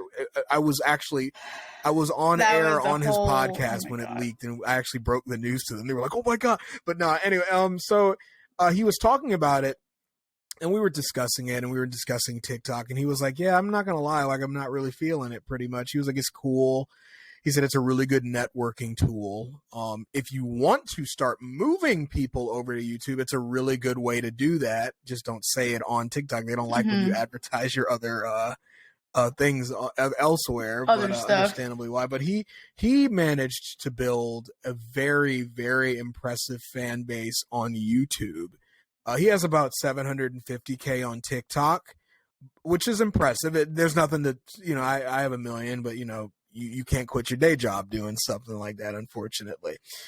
On YouTube, he only has about 175,000 subscribers, but as you know, it is way easier to make money on YouTube with that kind of number. Yes, with monetization on your ads. People ask me, they say, would you rather have 1 million TikTok followers or 100,000? I said 100,000 YouTube subscribers, because the money is more consistent there. You have a more dedicated fan base. Like, when somebody subscribes to you, most of the time they will see your video. Like, it's not like one of those things where you follow them and you might see them every week or so, but you don't really like, there's no engagement like from past followers on that level that YouTube would have. It's like, it's ridiculous, and it's incredibly frustrating. No, 100%. I 100% agree. Like, my friend, have you ever heard of a guy named Suzy before on YouTube? No, I don't think I have. His name is Adonde Thorne. His YouTube name is Suzy. All his socials are Suzy. Went viral back in like 2006. Oh, wow. He did this Confessions of an ex-Disney employee or might have heard about this and before. Okay. Like, blown up, but he would do these skits on YouTube that he would animate and then just tell stories, and he still does this to this day. And I kid you not, I think let me double check. I think Suzy is now at, when I remember the last time I checked, he's at 7.7 million. So he's doing very well for himself. Oh Oh, so dude is doing so well. I remember because like this was 2014 when I first met him in person and we became friends. And he was doing very, very, very well to a point that he was able to take care of his family, buy them a house, buy them a car, and then on top of that, he would move to LA to start doing, more hardcore work out there. And then he would just go back and forth from LA to Orlando. Like those would be his two home bases. And I'm like, dude's killing it on YouTube. And it's kind of like, I have always one time aspired to go to be that on YouTube, but I'm just like, it's hard. So hard. It's incredibly hard. And even when I had the time to conceivably do that in college, when you have a lot of downtime, it still took a lot for me to, first you got to find out what you want to do. Then you want to find out what kind of stuff on that topic how you want to promote it, how you want to advertise it, what tools to use. Yeah. And by the time you get around to it, it's already the end of the day and you're like, I don't feel like doing this right now. And so it's incredibly frustrating. I know. Like to me, it's like, I want to go to Gringo's. And I just want to go sit down, watch a movie and fall asleep while eating, like a taco in my mouth. Like, and so it's incredibly frustrating. But like I look at NC Hammer, Nick, and I see how he does his videos. And I'm like, I want to do stuff like that. Like, I want to do that. And I think he inspires you. Yeah, like he made me realize, like, I think I need to change up how I'm promoting or advertising, or rather showcasing my content. Like, there's, first of all, like in Star Wars, you can find a video about it, and you can make a video about anything. There's not like a drought of content. Like if you're big on news, then maybe it might be a little period of time where it's hard to find stuff to talk about.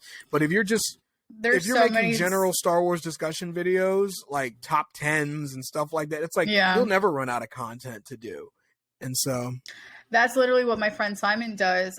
There was one person, we are no longer friends, but the only reason I'm mentioning this is because his content was mainly leaked. Like, I got leaked this, or this got leaked. Like I have all these, like I have first look at here, or like I remember first look at stuff, and I'm just like, I feel like you can only go so far with things getting leaked and stuff like that. I mean, like me being in the film industry, I know how these things get leaked. Like people, like the studios can try to protect all these things or all these secrets. I mean, I will say this though.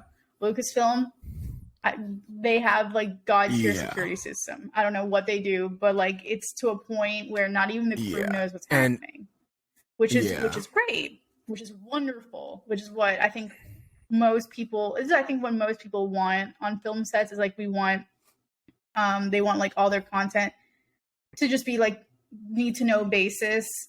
Like if we're filming, like really like the locations team doesn't need to know the plot of the story for them to find a building. Like they don't need to know, like not everyone needs to know everything, but Lucasfilm, like they'll hide so well. Like to this day, like I've been trying to like network my way into like Ahsoka, into like I heard they might be shooting Mando season 3 in Atlanta. I'm like, I don't know how I'm going to get onto that film set, but I will get onto that film set.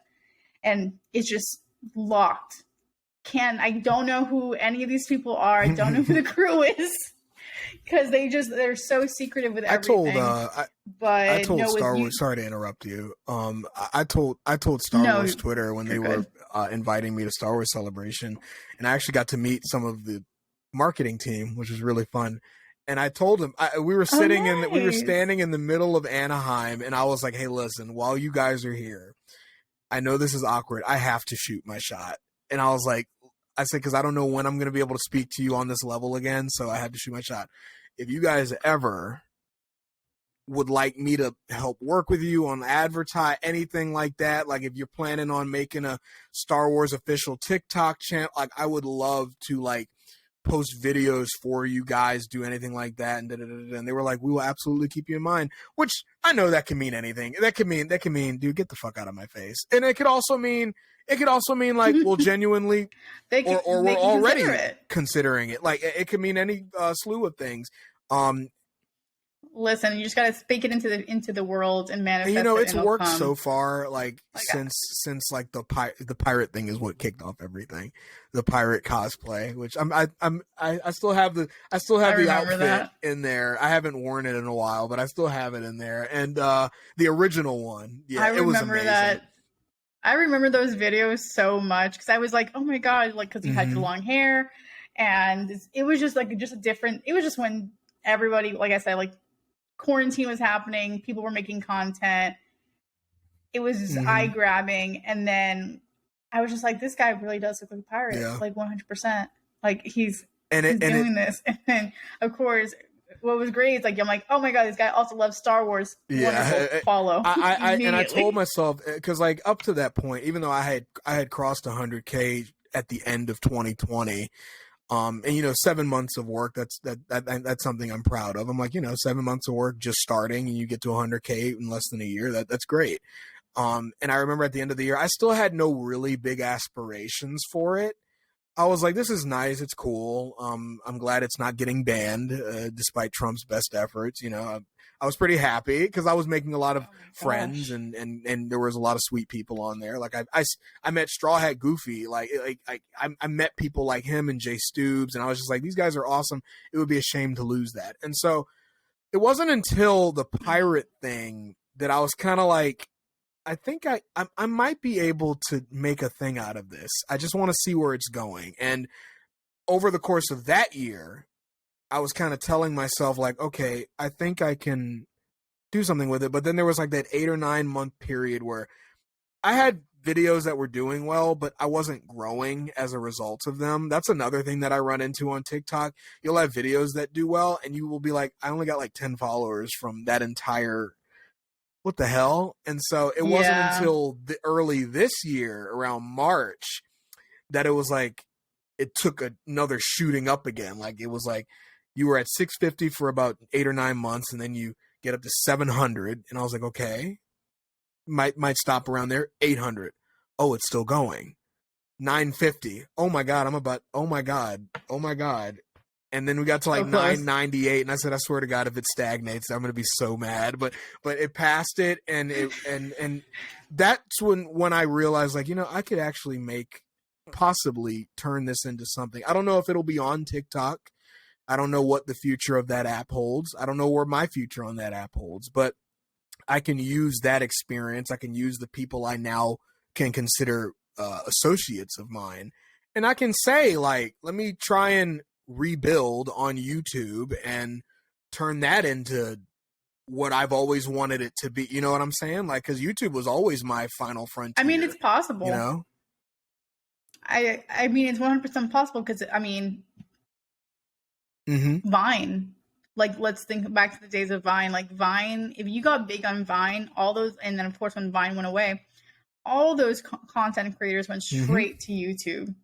And they brought their following with them. Like it's literally insane. I do see how people that go from YouTube to TikTok, it's like harder for them to grasp because like the algorithm, like you said, it's so unique and different. And it's just like you just have to be like I see so many of my like people I follow that I love their content for basically the past 2 years, and it's like now they're hitting that roadblock because the algorithms just change, and it's just like either their stuff's getting taken down or the account's getting banned, which luckily, thankfully, like knock down wood, this never happened to me. Granted, I'm here only at I think a little bit over 3,000 followers on TikTok, which to me, I'm proud of any growth that you experience for sure.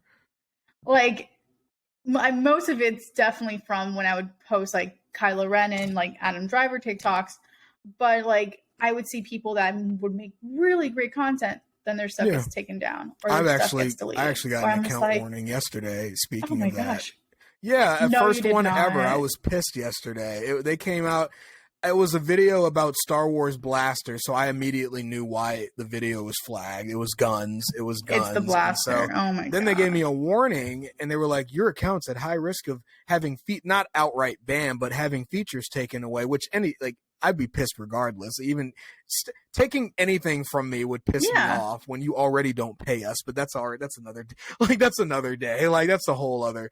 And I told people, I said, this is the perfect time to send you guys over to my Twitter and my YouTube, because YouTube is always something that I keep side-eyeing. Like, all I need is for you to go the fuck off, and I will spend 80% of my time over there, because TikTok is amazing. I will always use it as long as I have access to it and as long as I have my account. But YouTube is where I think I want to be. YouTube's great. I mean, like, being in the Star Wars community, anime community, like I literally have like YouTube pulled up right now. Like, it's been the most consistent platform that has allowed content to be out there. Now, granted, to make it on YouTube, you can't just post anything, but there is so many different umbrellas in YouTube that's unlike any other. Like, you can't think of Instagram and think of like, oh, there's this. Like, Instagram to me now, it's crazy because I graduated high school in 2012. Instagram had come out. It was just for posting pictures, and now it's like people want to be influencers. And I tried being an influencer. Not for you. No, I totally get it. I've had a few opportunities like that. It was just like I'm that kind of person that I appreciate. I'm very humble. Like, I try to keep myself grounded as much as possible, especially being in the industry that I am now.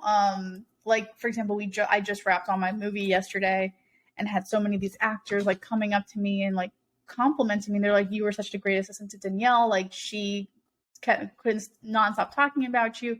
And all I could do was cry. I'm just like, are you talking about me? Like, are you sure this is me? Like, I 100% imposter syndrome. But no, with Instagram, because I used to work for Disney. I used to work at the parks, and like I tried being a Disney influencer. Oh my gosh, if you want to talk about toxic communities, that's one of them. And like, it's crazy because I tried, like, a lot of people I know make Disney content on YouTube. It doesn't hit the same way as like the people I see them make like Star Wars, Marvel, anime content on YouTube. And like, definitely, like, I know, like, I'm now learning like what to do on YouTube, what not to do on YouTube. But for the most part, I feel like YouTube's pretty much been the same way it's been since 2006. If you can get your stuff monetized and just get that following, you're going to be set. Like, if your videos can make money for years. It's what is literally blowing my mind. Videos can about YouTube. Have like a little quiet period after their initial, like, and then for some reason, like, it hits the algorithm again and more people go see it. Like, maybe a real life event happens. Like, that's where news channels can benefit. Like, a real life event happens that's somehow related to your video on the life of whatever. And then people will go see that one again because they're searching up whatever happened in real life, and they'll see your video again, and you'll see it grow again. You're like, what? How come I got an extra 30,000 views off of this one? That's weird. I posted that 3 years ago. And so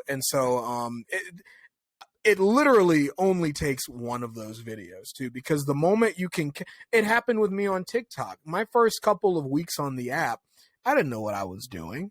I mean, I was just posting stupid stuff. I had absolutely no aspiration. I didn't have aspirations for the first 6 months, even after I started.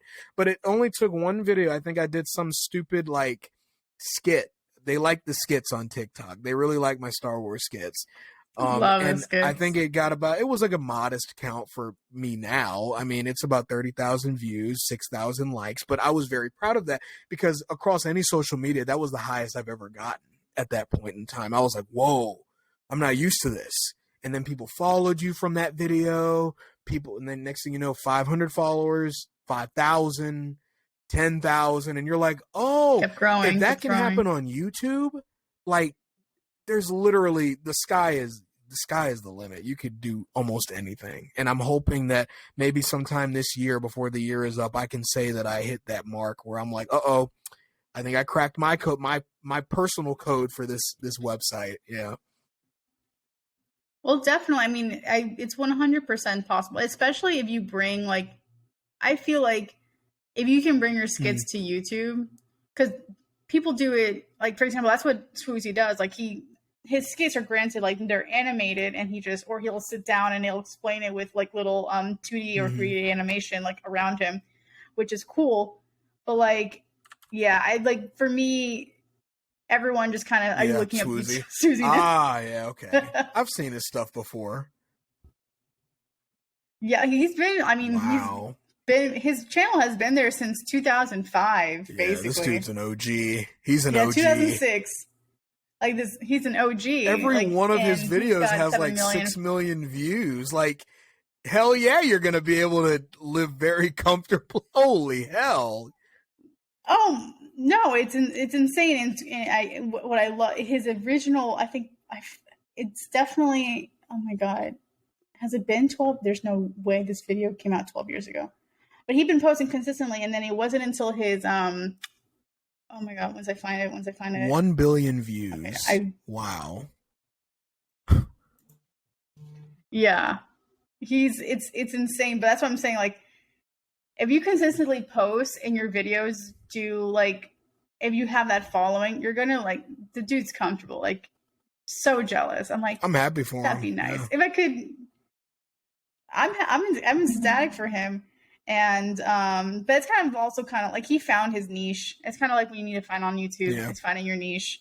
And same thing with TikTok, and same thing with like Star Wars, and anime, because like you could be an anime fan, but your niche is like manga specifically, or you can be an anime fan and your niche is like specifically like cosplaying, which I find very interesting on YouTube, on TikTok, because I'm just like, I really want to cosplay, but it's just like it's just costs so much money, and I got bills to pay.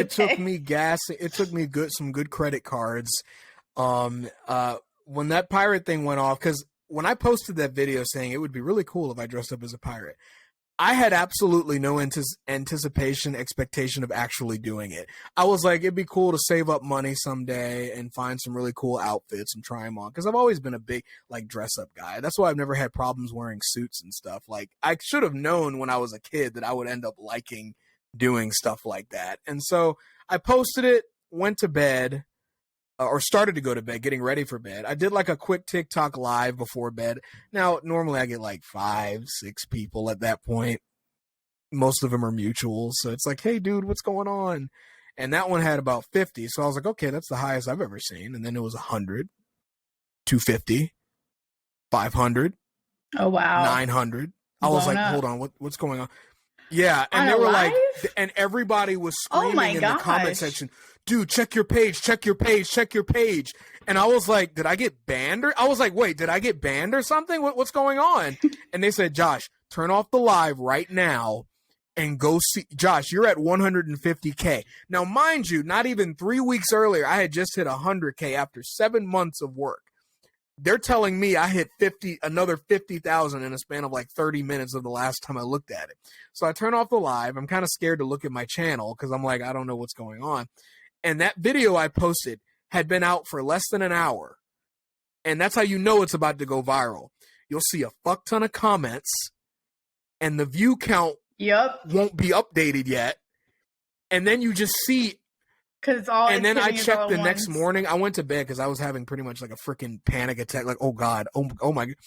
You're like, I was need at 350K by the time I got to work the next morning. I was like, what the my mom was like, Josh, have you seen I was like, yeah, I don't want to talk about it right now. It's weird. And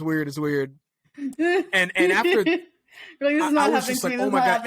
And here's how shit TikTok is for like the creator fund, because it made me realize like, oh my God, you can't make any living on this app as it stands right now. You have to get brand deals and stuff. So in that one day, in that 2-day span, because it went off at the end of January, and you know how you get your money at the end of every month, like, and that money you get is from the previous month. They kind of make you wait 30 days to collect it, which I think is stupid. I think you should take it out whenever you get it. But I pulled it up, and it usually takes a couple days for it to update how much you made that day. And so since it was the new month, it took a little bit longer. So it was like February 5th, and I said, I wonder how much money I made on those last 2 days of January, because that's when I went viral for like a straight week. And on the 29th, the 30th and the 31st, I got 20 million views, which was like, what the and on the 30th, which I guess is where most of those views kind of like centered around, I made $1,500. And so I said it took, and I was happy because like I was like, this is gonna be really helpful when I get it at the end of February. I said, but I was also pissed because I was like, it took me going like stupid viral to make $1,000. What the what? It took me having to reach every corner of the For You page ever for me to get that much money. I'm like, dude, if I pulled that shit on YouTube and it was monetized, I probably would have gotten like $8,000 off of that, and just off of that. And it's ridiculous. Would. I was like, Mom, TikTok is fun, but I don't know if this isn't sustainable. Like, you can't get that many views that consistently. Like, I never hit enough followers to get the TikTok Creator Fund, but I was always curious what it would feel like being on the TikTok Creator Fund. And I'm just like, so I would think of all these people that went viral on TikTok, and I'm like, they have to have brand deals. There has to be the brand deals that's pulling them this cash, because I don't know how TikTok's doing it, especially since the algorithm keeps changing.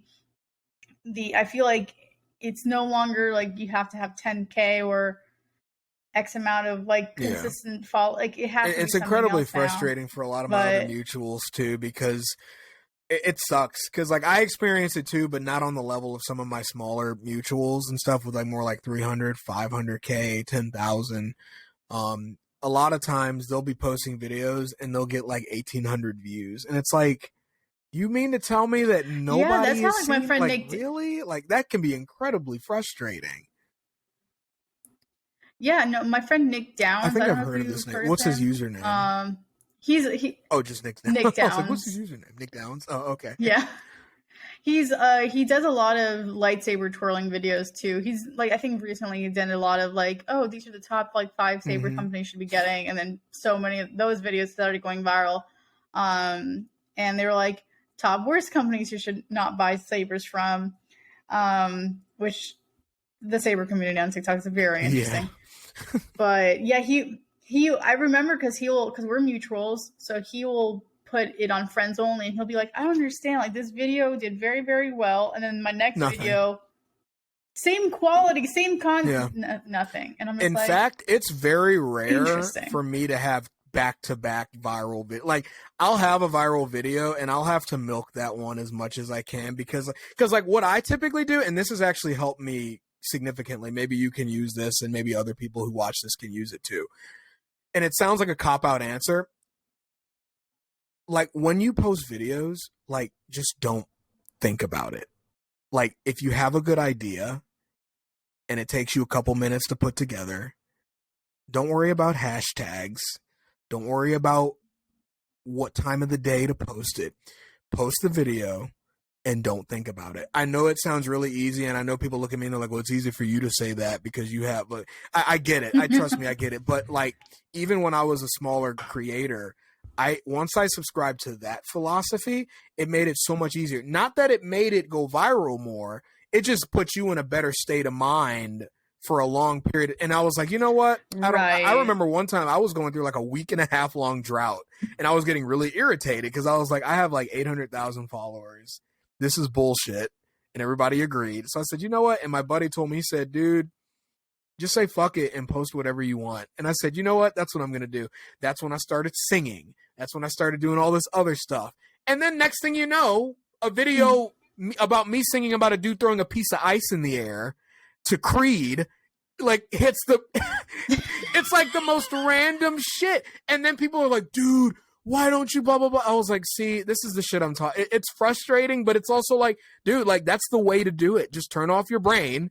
Don't like make low effort content, but like post whatever you want and then just forget about it. What helps me is I post right before I go to bed. I'll post a bunch of drafts during the day. And if I want to redo it, I kind of wait. Like, I'll leave it in the drafts and see if I want to redo it. But if there's some that I feel good about, right before I go to bed, as I'm getting ready for bed, I'll post the video, go to bed, and wake up tomorrow morning and see how it does. And if it doesn't do well, at least I wasn't checking it every other minute to watch it not do well. You know what I'm saying? Like, yeah, that's like the fixation of what TikTok is. Like, you post a video and then you're like, well, where are my likes? Where are my likes? Where are my likes? Or where are it at though? And I'm like, yeah, that's a smart way to do that. I think that if anything, that is helpful to your mental health, especially on like nowadays where mental health is so important. Even though like people like were actively talking about this during the pandemic, and you know, I think it's also another reason why I'm so happy like Star Wars and anime just got so mainstreamed during the pandemic, and even more with all these shows coming out on Disney Plus and on Crunchyroll, Netflix, Funimation, and everything.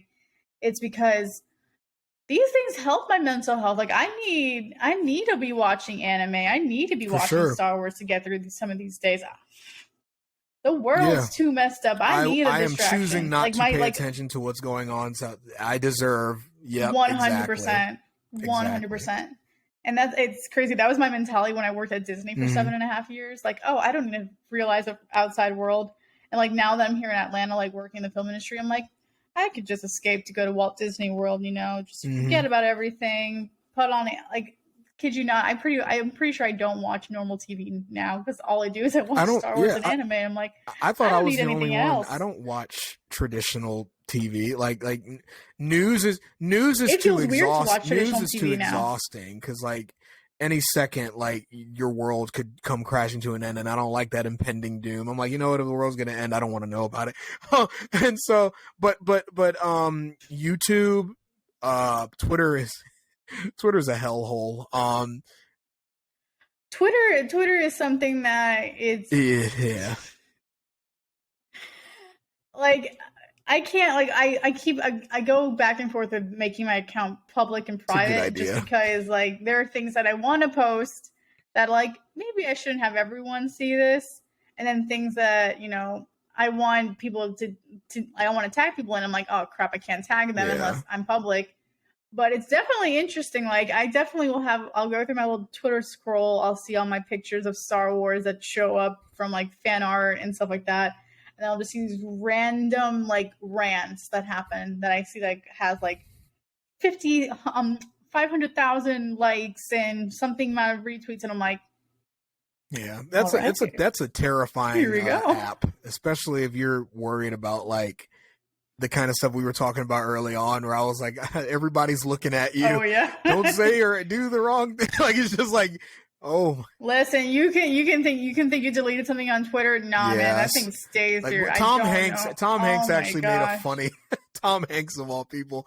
They said, why don't you use your social media anymore? And I already knew what his answer was going to be, because it was going to be something along the lines of whatever. And he was like, because everybody's mean for no reason. He was like, he said, I would come out and tweet about how like I tied my shoes this morning, and then somebody would be like, oh, so you hate sandals. And he'd be like, you know what? Fuck you guys. I'm out.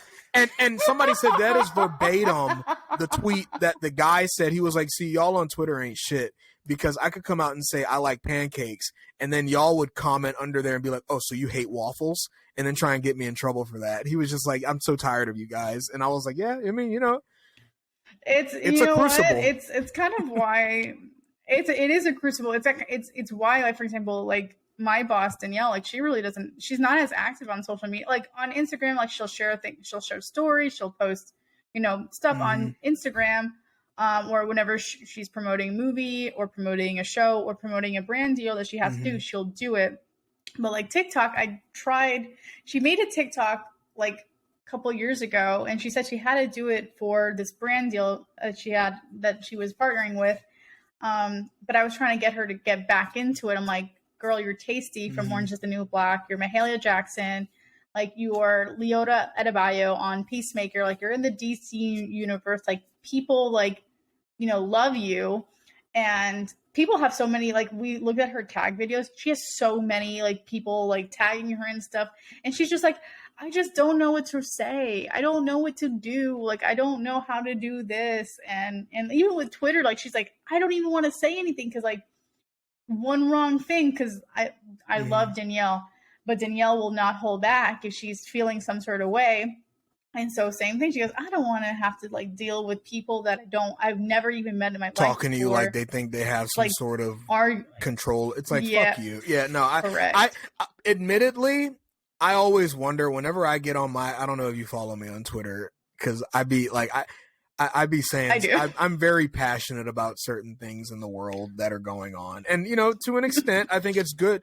I mean, but I always do wonder. Like, I wonder if like Star Wars and all these other guys see what I be tweeting, and they're like, maybe we shouldn't. And I'm like, but even though I think that sometimes, I'm like, you know what?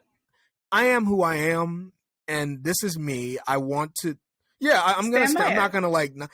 I have a very sizable amount of people who identify as like trans, or not. That's not the correct term. Who are trans, trans men, trans women, non-binary people, and I'm like, I hear about all these rules being, not to get super cerebral and deep. I don't mean to shift the mood, but like, I look at all these people who send me DMs and they thank me for making it a safer community for them, or helping making it a safer community to feel like they can talk about Star Wars without having to get disrespected, or at least not disrespected without being retaliated against immediately.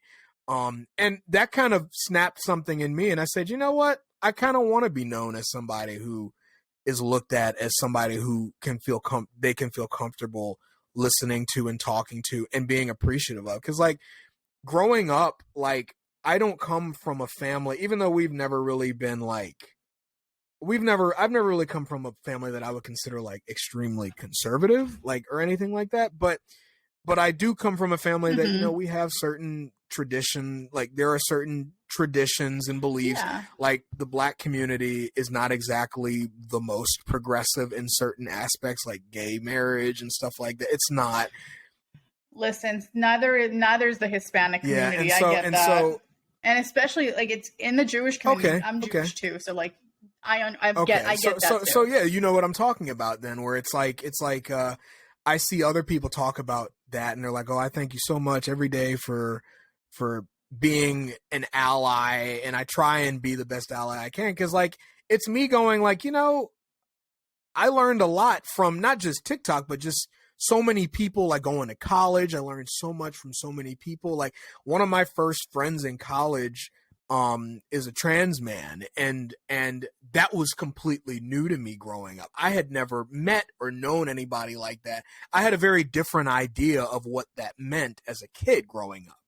And so meeting somebody face to face and calling them my friend, like now I'm like, now I kind of get, like, as I'm listening to them talk about it, and I'm like, I kind of get why it sucks for you right now. Like I kind of get why like it's hard for you to get through the day sometimes. I'll never understand because I'm not, but like truly understand because I'm not myself. But I want to do everything I can to, make it so that make it safe for you. And when people tell me you should stick to Star Wars instead of telling gay people that they're allowed on the platform, I'm like fuck you. Like, then you're the problem. Like you are you are the problem, man. Like, no, I completely agree. I completely agree with you. Like for me, like I worked at Disney for 7.5 years, and at Disney, I don't know I don't know if you know this, but it's a very big hub for those that are a part of the LGBTQ plus community, because it's just such a safe space for them. Like it's one of the only employers in the United States that you could be there, be gay, non-binary, transgender, like you could be anything, and they're not going to judge you off of it. Like they're not going to hinder your employee status because of it. They're not going to, so I know, and I was in entertainment too. I used to be a character performer. So I knew so many people that were gay, and I take it as a blessing because it opened my eyes so much. I was basically exposed in the best way possible. And then like, it kind of allowed me to come out as bisexual. I came out as bi last year. And it kind of gave me that confidence. And so it's like when people come up to you and you're like, yeah, like continue doing that, because we need that in this community. It's like, and you can definitely agree to me on this. There's a part of the Star Wars community that we don't look at. And it's the bigots, and it's the racist people, and it's the homophobes, it's all those people that exist. And they think that their voice is so loud, but they're not. And my favorite is when Star Wars comes back at them and says, you really think we're not LGBTQ plus friendly? I remember when last year when they were releasing the pictures from the High Republic books, and they had the first non-binary and transgender Jedi. I'm like, yep, no, for sure. Yeah, it's canon now, bitch. It's a long time coming too, in my opinion. It's a beautiful. I'm glad that, you know, even if these aren't your favorite comics for whatever reason, I still greatly appreciate the effort they make in terms of representation and going out of their way, because, you know, think about it. I mean, like, if you have a kid, because, like, think about it, like if you have a kid and they see somebody that has the same skin tone, same kinky hair as them, and, you know, that means a lot. Moses Ingram. You're literally pulling that Moses from Reva. Yeah. Yep. And so it wasn't until I think it wasn't until I saw people at Star Wars going to Star Wars Celebration, which, again, if you're watching Star Wars, thank you again for inviting me. You did not have to do that. I was not going to go if you didn't invite me, but I'm going next year in I wish London. I could. We'll see. We'll see. I didn't get the tickets right off the bat. We'll see. They'll definitely sell again, but I'm playing this very strategically. I'm paying for it little by little, knowing, like, okay, this is when the tickets will come out. Smart. I'll sit on my flight. Smart. Yeah. But London does look like a lot of fun. But I remember going to Star Wars Celebration in Anaheim, and I remember seeing all the people like fathers with their kids and dressed up and all that stuff. And I remember there was I don't know if you know Theories by T. He talks about, like, hidden details you missed. He's kind of like, he does a lot of stuff similar to Straw Hat Goofy. He got to interview a lot of the Marvel actors, like Tom Hiddleston, black guy. Where's the really British guy? Wait a minute. Yes. He was at Star Wars Celebration. We got to meet for the first time. We gave each other a big hug, and he sat down next to me. We got to see the Siege of Mandalore screened for the Celebration stage. Which, by the way, if you can watch Siege of Mandalore in a movie theater, do everything you can to do that, because that was the most electric. I had seen it like 5 times before, and I was like, bro, this is the single best way to watch it ever. But anyway, after it was done, they showed a little tribute, like, because they had cameras and took pictures and videos and all that stuff. And I remember just seeing all of the people so happy and talking about, like, how they had been unable to go for 2 years because of the pandemic. And just seeing everybody, like, there was like a little montage where they were all taking off their respective helmets, and they were just all. It's pinned video on my page if you've seen that. Yes, I think I've seen it. It's where everyone's like taking off their helmet and just like being and they're proud just so that they're happy. there. Guys from different parts of the world. I was sobbing. Like, Terrell was next to me, and I had my mask on, so nobody could really see me bawling.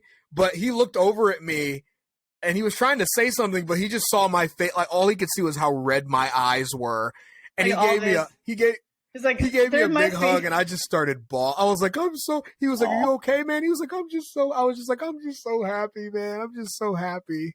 I've been to 2 celebrations in the past. I've been to both that were in Orlando. So the first one in 2012, and then back in 2017. But in 2012, I only went one day, and I met Mark Hamill. But then the second time, I did all 4 days. And when I tell you, like, just being surrounded by all these people that love the same thing as you. And the best part is, like, so I don't have kids. I'm not married or anything. But seeing families together, like, I remember it was the first day we were in the main room. It was before the big opening ceremony was going to start. And just like the cast of the sequels are coming out. And then all of a sudden, boom, Harrison Ford pops out on stage. First time ever showing himself to Celebration. Crowd goes wild. But then the best part is, I was sitting next to this little girl.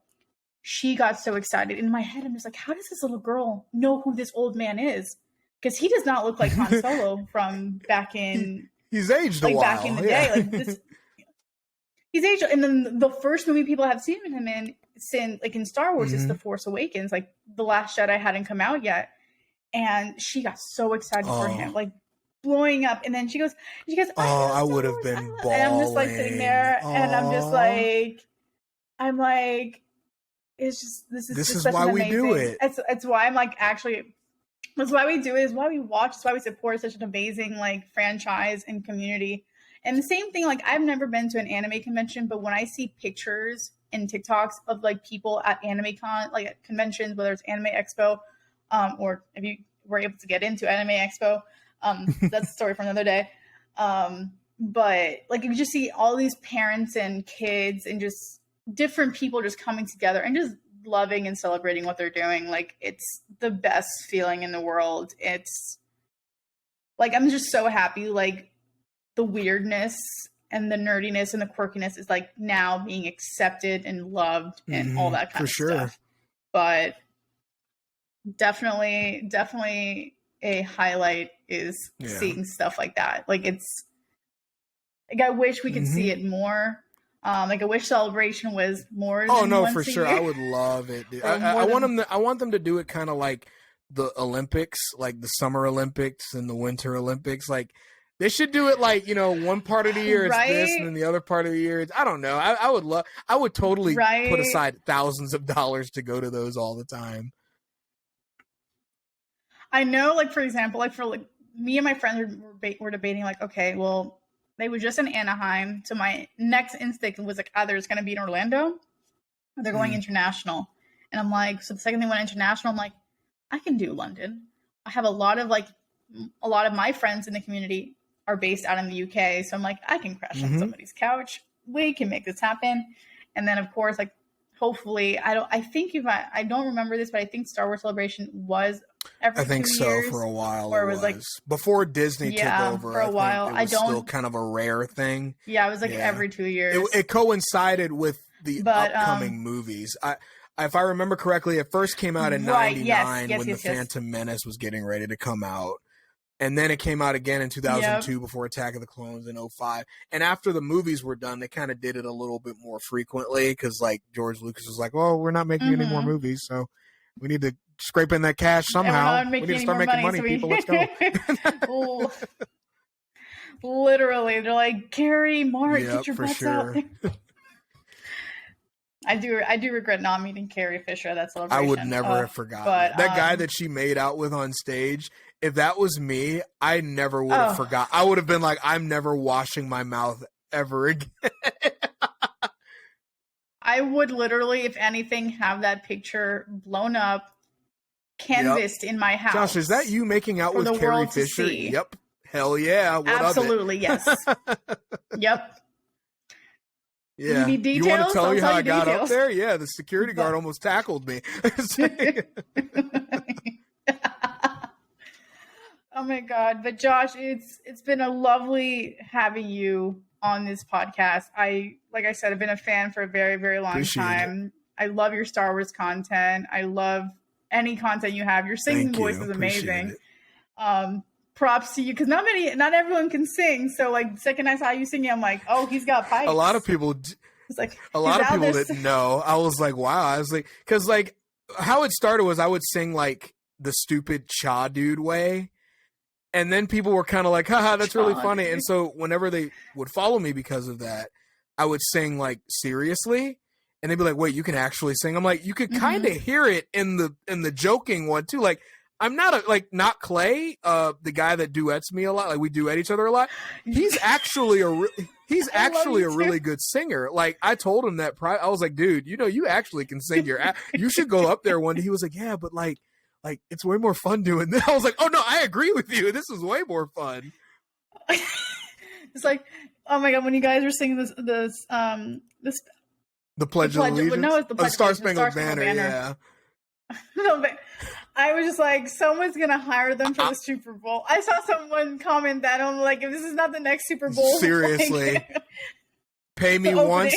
Yeah, and we want it exactly in that way. Like Don Clay's gonna be like, and the gleaming twilight. The twilight hurts my eyes. It's like, and we actually we've talked about this before, but we're actually talking about making some music together down the road. Like once we start getting our lives together, once we start settling, because I know he just moved into a new apartment.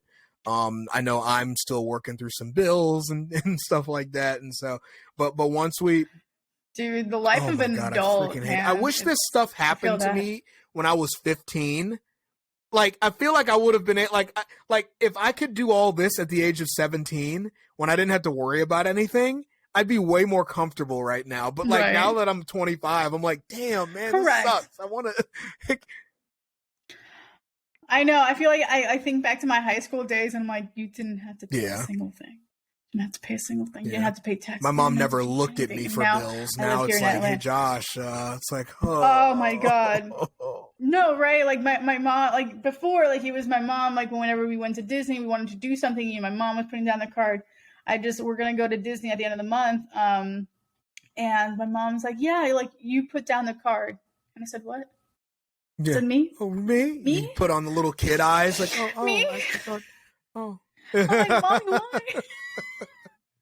But hey, it's been an absolute. Go ahead. Sorry, my bad. Oh no! I was about to say it's been an absolute pleasure having you on here. Like, I'm glad we can have this whole conversation that's been here for almost nearly 2 hours. I didn't even keep track of time. Hey, if you don't know, if you don't know this, I've said this several times. Every time somebody has me as a guest on their show, we end up going like 45 minutes over the time limit. Darth Chaco and Element, like every time they have me on, they just get ready for like a marathon of me. It's like I've always prepared for it, because sometimes like the conversation just gets so like we get so into it, we forget about the time. I'm on stream with my friends. We'll usually like do like after shows about like the show Kenobi, Book of Boba. I mentally already prepare myself to be there for nearly 4 hours, because it's like 6 of us talking, and it's just like, we end up just going off the rails and talking about something else. People will start pulling out their lightsabers, people pulling out their helmets. Someone's putting out like one of our friends that comes on our streams, his name is Kyberphonic. He does sound fonts. Shows the new sound fonts he's doing from the new episode. I'm just like, we end up being there for a while, but I think it's the best part of being on a podcast where it's just 2 people, is you guys just have this conversation. And like I said, we've never met before this. This is my first time meeting you virtually, but like this has been such a pleasure getting to know you and getting to hear your thoughts. And it means a lot, especially because like this is like my 2nd episode of my podcast. I don't know what I'm doing with my podcast. It's going to go on YouTube. It's going to go on Twitch. Don't know, but I'm here to make it because I just want to have a conversation with people that are not also my friends. Sure, yeah. I like to think we're friendly towards each other now, though.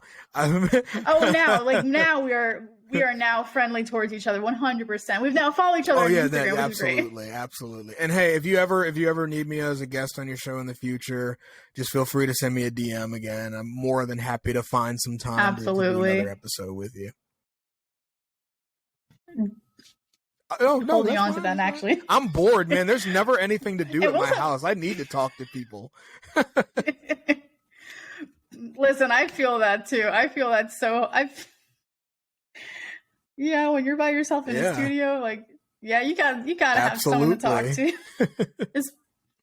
But ladies and gentlemen, this has been Josh, aka Mesa Windu. You can find him on TikTok. He's got over 1 million followers. You can find him on Instagram and his new Instagram account, because you're switching over to the new one. Instead of Mesa Windu, you're trying to like shift to Mesa Windu official. The account that's the main one currently is like an old relic of like back when I was like 13, 14, 15 years old. And I'm just kind of like, like I also know too many people from that one. Like I just want to go a little more official. I don't need like friends from like 9, 10 years ago coming in and be like, "Hey, you remember me from middle school?" It's like it's if they really want to follow me, they can go to the new one, over. And then you'll the new one. So there you have it. Follow him on his new account, Mesa Windu _official. Follow him on TikTok, and if you have do you have a YouTube I do. channel? It's Mesa Windu. I'm trying to make it as simple as possible across the board. There you go. There you go. Well, follow him on everything. Thank you once again, Josh. I will see you all next week, guys. Have a great night. Peace.